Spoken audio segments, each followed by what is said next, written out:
Any questions? Can you define Tyler Wright's role, where he is, sort of, and what he's not overlapping with somebody else? He's going to be, he and Mark Bergevin have been doing similar things. They're going to go out and watch pro games, go to the World Junior, go watch other teams, young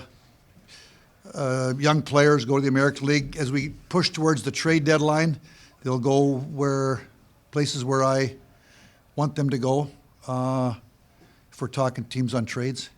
So basically player evaluation, like a director of player personnel. I kind of look at Mark Bergevin the same, both like directors of player personnel. Will they be part of your traveling party on a regular basis, or that kind of separate? On occasion, they'll come. I want them to watch the LA Kings, so either come watch us at home, or I want them to see Ontario as well. So could be on some between Nelly, Berge, and Tyler. They'll kind of all do. Some of them will be with me on some road trips. Can you talk about where you might be with Gavrikov? Is that at the top of your to-do list right now, those two? Well, defense is at the top of the to-do list. I've had lots and lots of talks with Pat Brisson, so obviously we have until basically Monday, because Tuesday's when everything happens. So it's a big few days ahead here. So the draft would be an artificial deadline, maybe trade his rights if you don't have a deal in place? That's a possibility. Can you say what amount of progress you've made in those talks? My understanding is, like you said, you guys have been grinding away at it, but can you say what amount of progress you've made? Well, before I got here, I know Rob Blake had made an offer, and I went beyond that offer, and so now we've just kind of continued to talk, and I think I made another offer. So we'll see. I mean, it's most of these things get done close to a deadline, unfortunately. So we'll see what the next few days again. But back certainly defense. I'd like to re-sign Gavrikov. If I don't, then I've got to go out and get a defenseman or two, a couple of vets, a couple of pros. To we know we got Doughty. We've got we still got Jordan Spence. We've got Brandt Clark, Edmondson, Mikey Anderson. So we do have 5-6 pros there. But I'd like to add maybe one or two. Yeah, you actually kind of went into a broader question that I wanted to ask about the defense. So how much are you anticipating change, with the blue line, and do you welcome some element of it? I think there's going to be some change. Obviously, if we re-sign Gavrikov, there's not going to be a ton of change because you got Mike. I just went through the names, so there's not going to be a ton of change. If we don't have Gavrikov, then there's going to be change. You only ask the defense. You asking the team. Defense. Well, I think Gavrikov's the key. If Gavrikov's back, then he's going to eat up lots of cap space, lots of minutes. I think that Drew Doughty is a big piece of this puzzle. He didn't play 60 games last year. He came back from a broken ankle. I know he's in the gym every day and grinding away, determined to have a big year. So, there was wonderful chemistry between Gavrikov and Mikey Anderson. So we'll see. But certainly defense is the number one priority in my mind that we have to address between now and Tuesday. And one on Gavi, just to tie it off for myself. Yeah. The difference, can you say whether it's more dollars or term or a combination of both? Probably dollars. We're prepared to do a long-term deal. It's not like I'm asking. Rob Blake offered a deal, and I extended it. So we'll see. I think that with the caps escalating, we're all trying to figure out on both sides what is the realistic market, it's going to play itself out between now and probably Tuesday or Wednesday, when some people re-sign and some people sign elsewhere to kind of figure that out. So I do know we got to do something. I got to make some moves on defense if we don't re-sign Gavrikov. You've been in the chair 6 weeks. Yeah. Is this a legitimate Stanley Cup contender? I believe so. I mean, it's I'd look at the up front. I think we've got 3 really good lines. Have to figure out, probably one more top 9 forward. Kuzmenko obviously was a big piece of the team from the trade deadline on down. I think it said the same thing at the press conference. Any team that knows how to check, in my opinion, and that's what they did real well over 82 games. They know how to check. They know how to keep the puck out of the net. I think you got to keep banging away. Got to probably try to make, we had talked over here, a couple of changes. Try to make the team a little bit different. Try to put yourself back in a similar situation at the trade deadline. Do you make an addition or not? So my answer is yes. When you say different, would you change the 1-2-2? Would you change the style of play? Because the team that just won the cup, you don't really play like that team. No. It's the team that beat Edmonton. Yes. So just some thoughts on the style of play that the team's playing. Well, what you're talking about, I've had lots of conversations with Jim Hiller on. Certainly is the style of play. Now, I'd also say this to you. If you do want to I don't know that you can go from playing this way to that way in one summer. I think it's got to be a methodical approach to making changes, whether it's building the team or how you see you build the team, the decisions you make via the draft, via free agency, and then also the coaching staff. So certainly some teams have, Florida's, aggressive forecheck coming down the wall, and had it. They've been to the 3 Stanley Cup Finals and twice they've won the cup. So it's been very successful for them. But I don't know that everybody needs to play the same system. But I certainly have had lots of conversations, and I know Jim Hiller's talking to a lot of people and trying to determine what is the best way for the LA Kings to play in 25-26.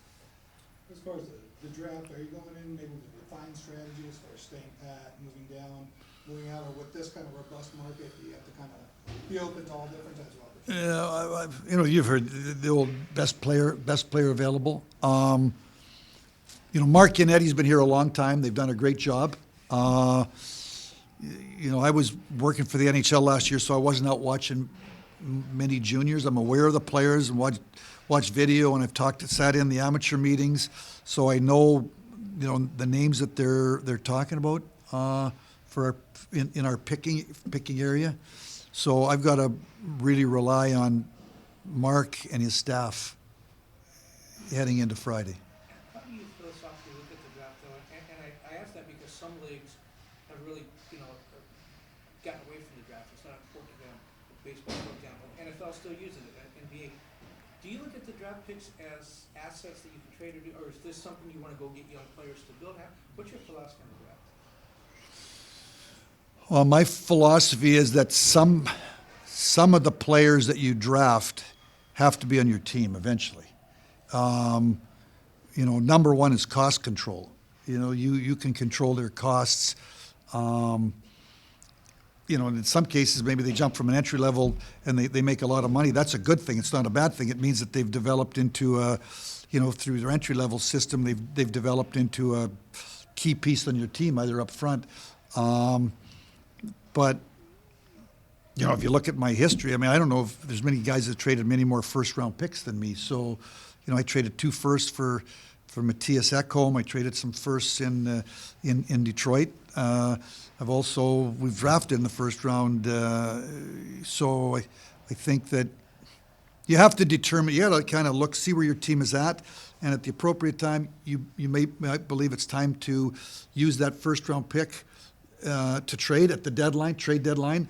Otherwise, you draft players and you want to develop them into future LA Kings, and maybe somewhere along the line you use them as assets to try to trade for a player to help you now. So I think it's I don't think there's just one direction that you're going. I think it's, but I do believe you have to draft some players that are going to play on your team. It's hard to have a successful team or you've used those draft picks or draft players to trade for players that are on your team via trade and you sign them long term.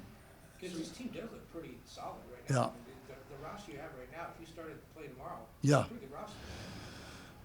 Well, I think it's a very good roster. I mean, it's, you know, we can go through the roster, but you know, there's some elder, I'm going to call them elder statesmen, but there's still really good players, great leadership. You know, Kopi and Drew have been here when they won the Cup in 12 and 14. They've won a championship. They're great role models. They're great leaders, and they're still really important to the team right now. And then the other end of the spectrum, you know, there's the Brant Clarks and the Byfields and the Laferrières, young players that are just, you know, they're just their careers are just getting going, and they're gonna grow into bigger roles and bigger important parts. And then there's a number of players in the prime of their career. So I think it's a team that's got, you know, good veteran leadership, good in the middle, and some good young players. Now we've got to figure out how we can, you know, add to the defense. Bring Gavrikov back. If not Gavrikov, what else? And then try to make the team, you know, I think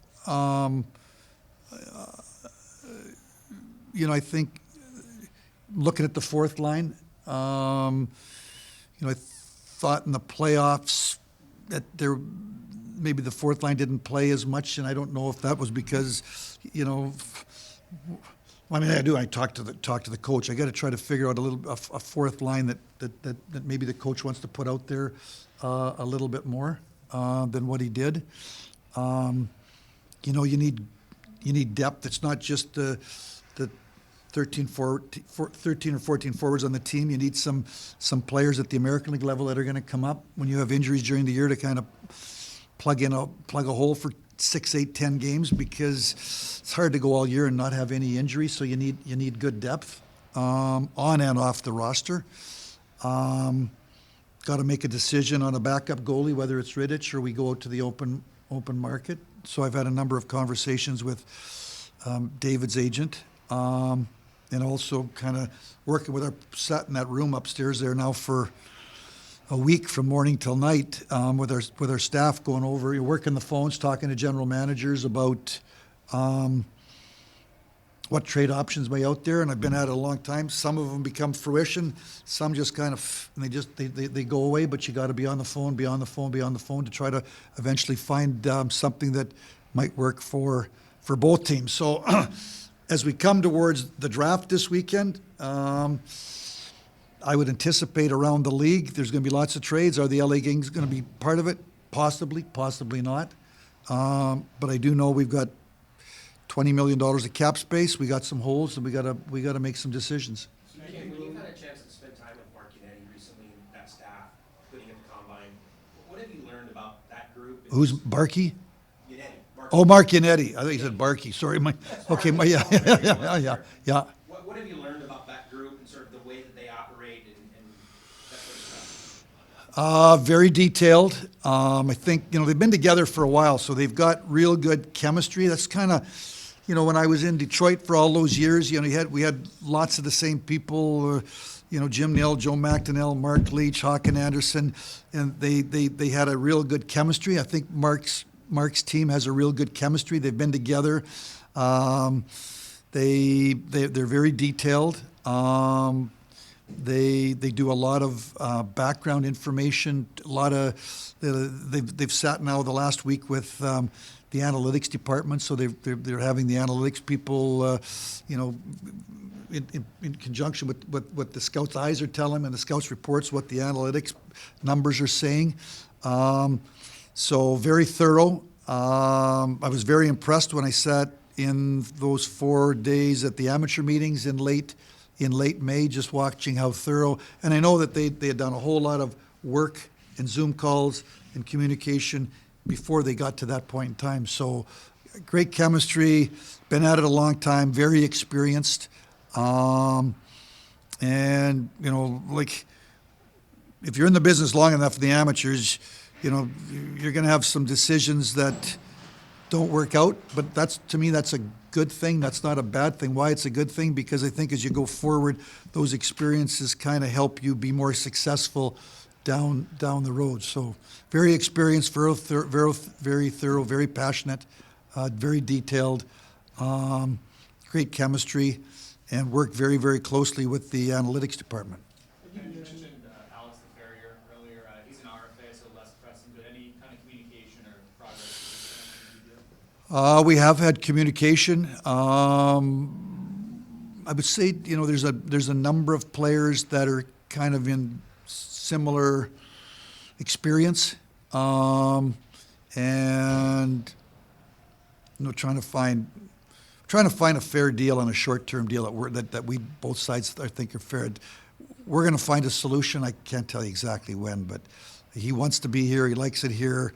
Talking to the coaching staff and, you know, Nelson Emerson and Glenn Murray, Luke Robitaille, real good player, real important player, a guy that can go up the roster, can play on the third line, he can check, conscientious, important guy to this organization. So we'll find, I don't know, can't tell you when, but we're going to find a solution to have him in camp.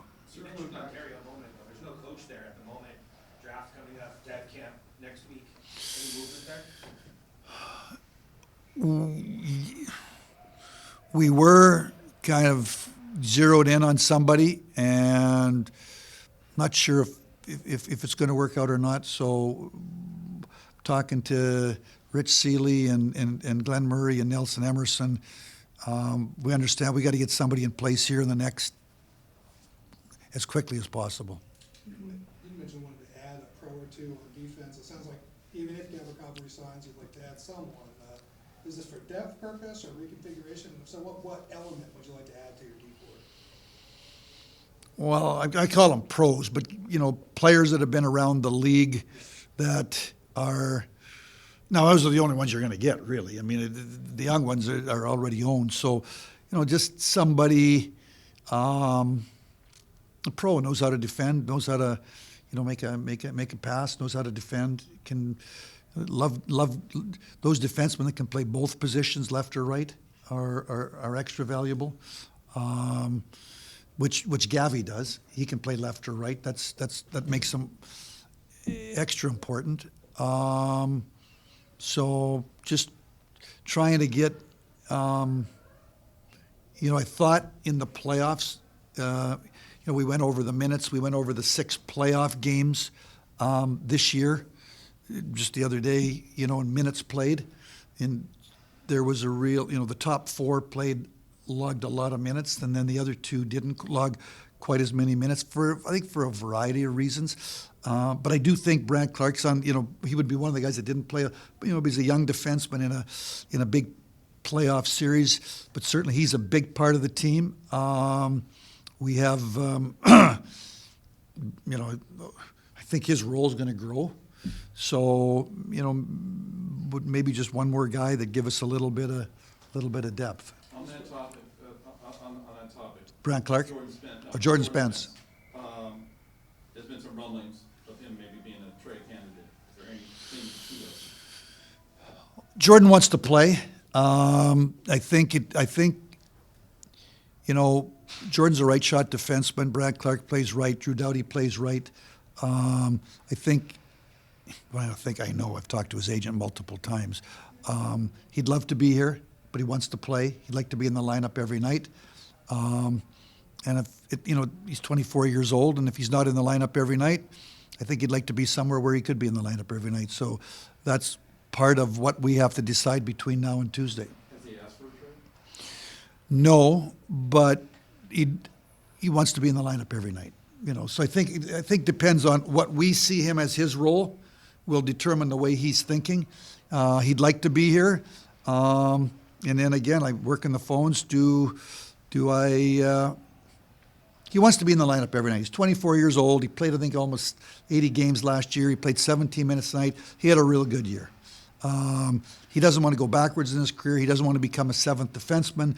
He wants to know that when he comes to the rink, he's going to be in the lineup every night. And if he's not going to be in the lineup every night, then he probably would consider going elsewhere. But he has not asked for a trade. He'd like to be here. He'd like to be in the lineup every night. And that's a decision that I have to make along with Jim Hiller and some of the other people. Okay, circling back to your trade history, does that mean you're open to putting together a package with your first round pick for an established top 9 guy that you think you need? Yeah. And Zegers was traded this week. Yeah. Guy picked 4 picks in front of him. Doesn't look like he has a spot on the team. What do you think about Alex Turcotte? What does he think? I would say the coaching staff really likes him. We were just actually talking about him. He can play he can play left wing, he can play right wing, he can play center. He played obviously some time up the line there with Kopitar and Kempe on the first line until I think Kuzmenko come in. He can play anywhere. He can play anywhere in the top 9. Do we want him to center the fourth line? He can play left wing on the fourth line. It's nice to have a player on the roster that can when you have an injury with a skill guy out, and he can slide in, he can play his offside. So, when you look at the team and you got Kopitar, Byfield, and you got Deneau, you're probably going with those 3 center icemen. So he's a young guy that hasn't really probably got the opportunity, but when he does get the opportunity, the other players on the team, I'm told by the coaching staff, really enjoy playing with him. Plays hard, pursues pucks. He makes plays. He hunts pucks. So, got to try. Part of my thing sometimes with young players is you put them in a spot and then you let them.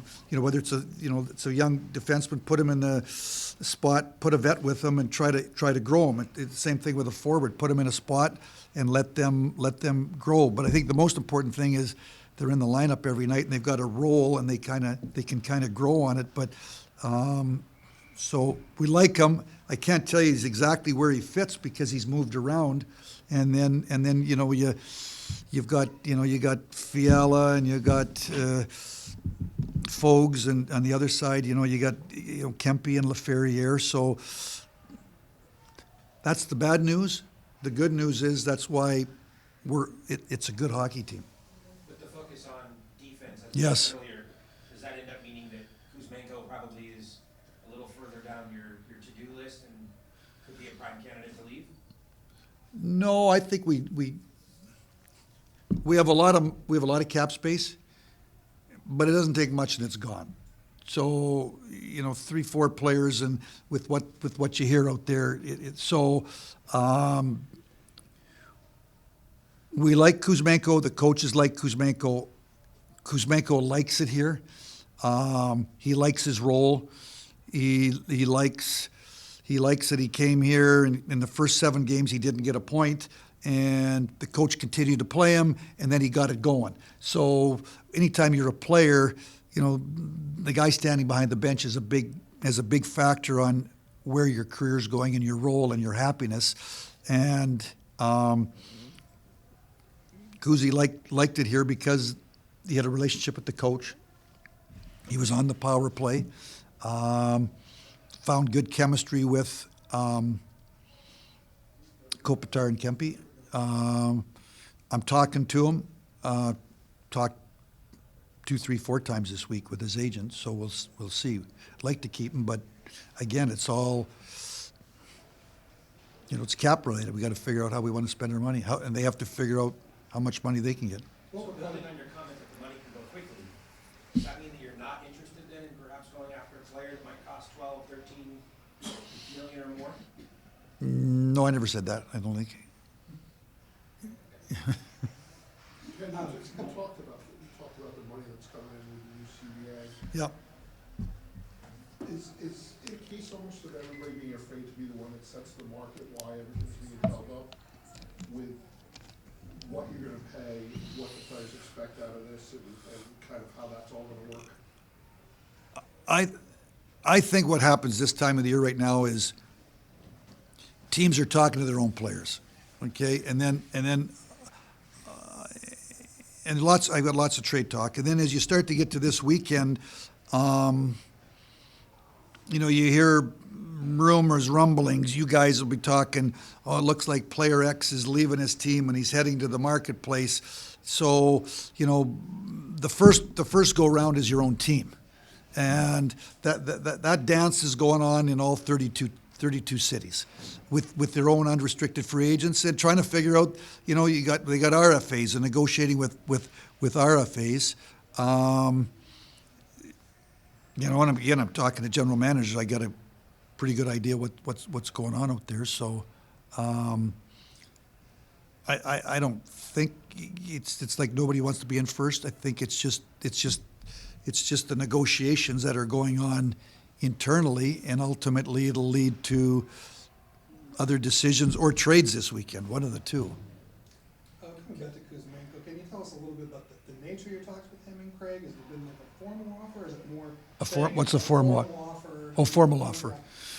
Or is it more kind of staying in touch as the possibilities open and close ahead of July 1?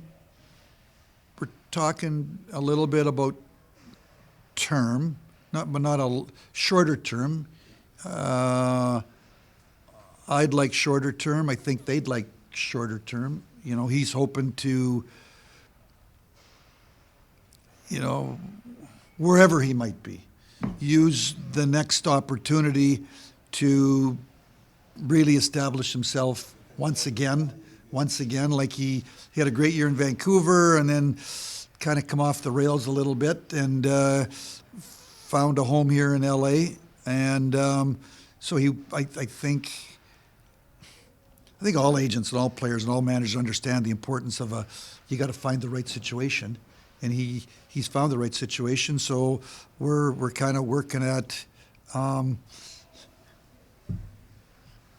the defense is got most of my focus. The Gavrikov and the defense. It's not Gavrikov, and then there's other pieces. Certainly Kuzmenko is probably the next guy. Because he's a forward. He produced point a game. I think the last 15 games, 17 points. So we'll see. It's just hard. Is it Wednesday? I lose track of days, but I think it's we still have a week to go or 6 days to go. So we're sort of getting into. I've had tons of talks with teams about trades, but I've talked to my people or the agents of our players, and let's see what the next few days bring. I'm hopeful. I'm optimistic, but we're gonna do something. We're gonna get something done. Ken, we got a few. This may not be as pressing with everything else that's on your plate, but Adrian Kempe is going to be entering the final year of his contract.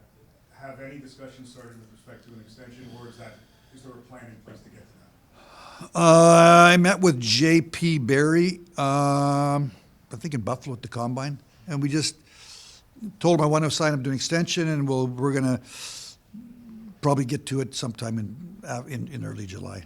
I'm not going to trade him. He loves it here. He wants to be here. We want to keep him. Let me get some of this other stuff done, and then we'll get at him. You sound like you're really up to speed in a very short amount of time. What's going on here? I've done it before. Ken, is there any chance Kopitar plays after next season? What's that? Is there any chance Kopitar plays after next season, or is this it? I don't know. I've heard rumors. I think he's going to go. Think he's going to quit. I think he's going to retire. I think he's going to stay. My hope is that we have a great year and he's having so much fun. He wants to keep doing it. So I haven't really gone down that. He's got a contract. Probably wait till he gets back here in September. And I mean, what I've done in the past with vets is, let them have their summer and then get into September and October. I mean, he's he's a guy that's either going to be an LA King or he's not going to play hockey. So it's different than some other people. So, let's get him here in September and get into training camp, and I can have some conversation with him and his agent as well. And Okay. one more direct and one a little broader. The direct one, Tanner Jeannot, are you trying to get him re-signed, or is he looking like he's walking free? I talked to his agent a couple of times. Tanner would like a bigger role than to play on the fourth line. People here liked him because he brings some dimensions of heaviness, hardness, strength. But sometimes part of these things are opportunity. So I think I have interest in him staying, but I think that based upon the opportunity, there's probably a good chance that he'll explore market. And then about the draft itself, what's your thoughts on this change now with it being, decentralized? There's no draft floor. There's, things are going to be done remote. You might Well, I'm VR stuff yeah. there. Well, I mean, I'm old and I'm old-fashioned, so I like the old way, but I've never done the new way. So I'm kind of interested to see how it goes. I think everybody does like, that they're going to be in their house, and you come over and we're going to be here. We haven't had to jump on a plane and fly somewhere. So I'm interested to see how it goes, and I would say this to you. This weekend to me is about the young players. It's their time, and it's their family's time. They've been playing minor hockey, and they've playing, whether it's junior or college or in Europe or whatever, and they've all had this dream to be drafted to play in the National Hockey League. So this is their weekend, in my opinion, and I hope that they have a wonderful weekend. They're in LA. Some of them, I think there's 80 or 90 are going to be here. I think they told us on the call the other day. So, obviously when you were in a different setup, there was probably, I can remember sometime, you draft some player in the 6th round, and all of a sudden you hear a yay way up in the corner, and it's him, and it's 15 people, and it's his family, and they're excited to hear their name announced by an NHL team, and they come running down to the draft table. That is probably not going to happen. Those players are probably not going to be here this weekend. But certainly for the players that are here, I'm sure the NHL are going to do everything to make sure they have a wonderful weekend and their families. To me, this is what it's really about. And then we work around it. We can work the phones. We can do anything to it, whether it's make trades or, every team's. We're going to have 3 or 4 of our development people down there.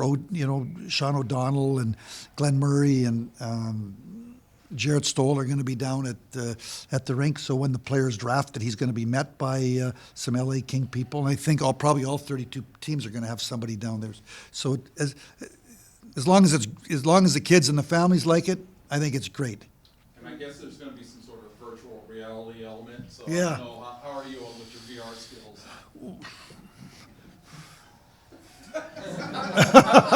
don't get by just fine, so they'll be all right. They just got to put me in front of a screen. Just go online. Yeah. Ken, are you one of the GMs that think it's an unfair advantage for the Florida and Texas teams in state tax? I'm not really. I think, there's 6 of them?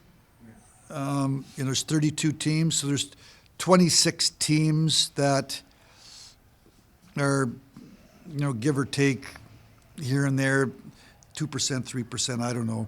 I think that, he's got to take care of Billy. I guess here's what I believe. You try to come to work every day and you gather your information and you try to make good business decisions. and day after day after day, and you got to draft good, and you got to develop good, and then you got to try to make good trades, and you got to try to sign good contracts. And it's not easy because you're competing with 32 other organizations that are the best in the world at what they do. But you know, there's good teams in non-state, no state tax teams, and there's good teams in state tax teams. So you just got to take care of doing your business, and it is what it is, and you got to try to run a good business. We talked here. I mean, I'm taking over a team that had 105 points last year, had a great year, got some really good young kids. I think that Rob Blake, Nelson Emerson, Glenn Murray, and all the people here, Mark Yannetti, have done a great job. I'm trying to come in and add to it.